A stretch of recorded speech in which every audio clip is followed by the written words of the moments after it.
اتصدمت لما شفت شقة اختي من بعد 3 شهور. حاجة كده ما كناش نتوقعوها اللي يحصل في البيت، نفس النظام. كانت كارثة سودة بجد والله، كلنا اتبهرنا. الحاجة دي تفرقع كده كلنا نعرفوها. يعني تبوظ بس ما تفرقعش بالدرجة دي. اسمعوا الفيديو من اوله لاخره وهتشوفوا ايه الكارثه اللي كانت حاصله في شقه اختي، ولا الجو البشع اللي انتوا شايفينه. عايزه اقول لكم منظر استغفر الله العظيم يا رب، كان حاجه صعبه جدا جدا جدا. 3 شهور طبعا، مش شهر بقى ولا اسبوع ولا اسبوعين، ده 3 شهور ما شاء الله عليهم. كانت قاعدين بقى في السعوديه، جوزها كان جوزها شغال في السعوديه، بعت لها تعمل عمره وبعد كده عمل لها الزياره ب3 شهور. طبعا 3 شهور بقى ما فيش حد بقى بيجي في البيت، هو بيتها اصلا هو وسلفها طبعا شاب مش متجوز، هي شقته اللي في الوش. طبعا هنا هم خالاتي الاتنين وبابا. بابا هو اللي كان موصلنا، هم كانوا الباب معسلك معاهم شويه بس الحمد لله فتح يعني. طبعا 3 شهور بقى ما فيش حد بقى بيجي، هم مركبين كاميرات اصلا وحماتها ساكنه جنبيها، بس يعني اغلبيه الوقت هي بقى بتروح بيتها اللي في العصافره.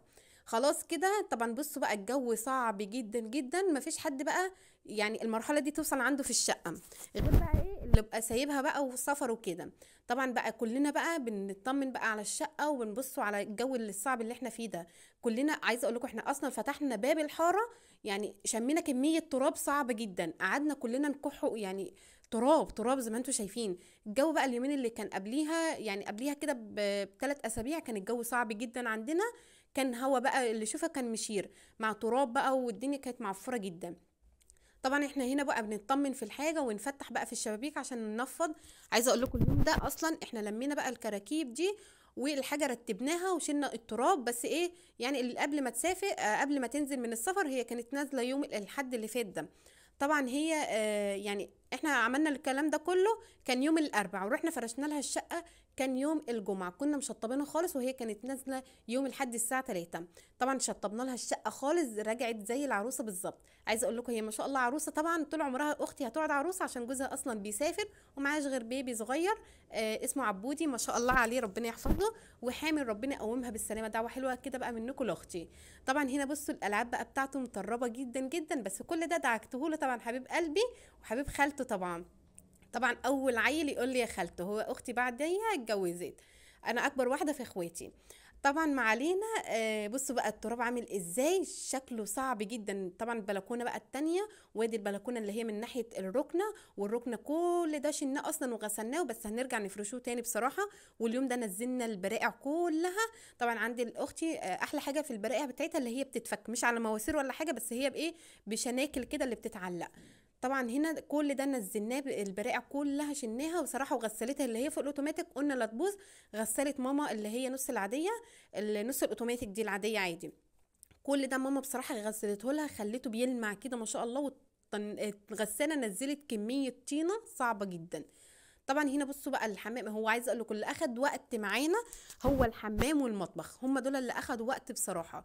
عايزه اقول لكم الكارثه اللي حصلت لاختي هو في المطبخ. وعايزه اقول لكم احنا كناش نتوقع الحاجه دي تفرقع، احنا نعرفوها تبوظ بس ما تفرقعش بالدرجه دي ولا تعمل الشكل البشع اللي انتوا هتشوفوه دلوقتي. طبعا بصوا انا بوريكم الحاجه اللي مطربه، وهي الحاجه كلها بقى لماها كده على جنب، بس يعني برضو مطربه والحاجه متبهدله خالص زي ما انتوا شايفين. بس كل ده بصراحه انا وخالاتي دعكناه دعكه حلوه ورجعنا الشقه دي عروسه بجد. وكانت الحاجه منوره ما شاء الله عليها. شايفين بقى البوتاجاز مطرب وواقع عليه حاجات معرفش ايه، الله اعلم اختي سايباه هو كده ولا مطرب لوحده. يعني كل ده الحمد لله دعكناه لها ورجعنا الحاجه دي كلها بجد عروسه عروسه يعني. خلاص كده زي ما انتم شايفين بصوا الشبابيك. بقى الكارثه اللي حصلت لاختي في الشقه هي التلاجة، وبجد زعلت عليها قوي قوي. ايه اللي فرقع فيها؟ بيض. والله البيض يا جماعه فرقع زي ما تحطي صاروخ كده وبيفرقع، هو عمل صوته فرقع. بصوا بقى ازاي عايزه اقول لكم هي نسيت اصلا 18 بيضه بلدي، كانت سته جايه من الصعيد وكانت مسافره معاها يعني هتعمل عمره هو وحماتها. طبعا عايزه اقول لكم بصوا المنظر عامل ازاي، هي نسيتهم اصلا مع الفرحه ومع اللم الهدوم. طبعا هو احساس حلو قوي لما الواحده تسافر لجوزها بقى في حته من غير منطقتها اصلا. يعني نسيتهم خالص، ومع الحمل كان تعبها كمان، وكانت اصلا طالعه من فرح سلفتها اللي هي اخت جوزها. يعني نست البيض يا عيني مفرقع في التلاجة وعامل ريحة صعبة جدا جدا. عايزة اقول لكم احنا جبنا وصفات يعني كتيرة جدا من على النت، وقعدنا نجرب إن يعني الريحة تطلع مش راضية تطلع، بس انا بطريقتي طلعت.